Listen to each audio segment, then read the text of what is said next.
15 ఏళ్ల క్రితం ఫ్యాక్టరీలో జరిగిన యాక్సిడెంట్లో మా నాన్న కాలు విరిగితే రాడ్ వేశారు. ఆయన ఉద్యోగం పోయింది. మా అమ్మ పెద్దగా చదువుకోపోయినా కష్టపడి జాబ్ సంపాదించి అప్పటి నుంచి ఇంటిని పోషించింది. అయినా మా అమ్మకి మా నాన్న మీద ఎంత కూడా ప్రేమ తగ్గలేదు. ఎందుకో తెలుసా సార్? వస్తువులు, ఆస్తులు, ఉద్యోగాల మీద ప్రేమ వాటితో ఉంటుంది, వాటితోనే పోతుంది. మనిషిని ప్రేమిస్తే పర్మనెంట్ సార్. భూమి మీద 1,00,000 కోట్ల మంది ఉన్నారు సార్. కీర్తి పెళ్లి చేసుకోపోయేది ఒక్కడినే. ఆ ఒక్కడు వాళ్ళ నాన్నకు నచ్చినోడో, ఉద్యోగం ఉన్నాడో, హనీమూన్కి వెనస్ తీసుకెళ్ళేవాడో కాదు సార్.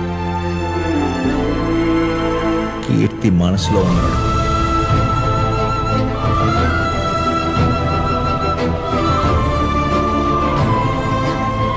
కీర్తికి నచ్చినోడు. ఇంత చిన్న విషయం అర్థం కాని వీళ్ళందరూ గ్రేట్ సార్, గ్రేట్. ఇప్పుడు మొత్తం విన్న పెద్ద మనిషిగా మీరు డిసైడ్ చేయండి సార్. కీర్తిని ఆడు పెళ్లి చేసుకోవడం కరెక్టా, నేను పెళ్లి చేసుకోవడం కరెక్టా?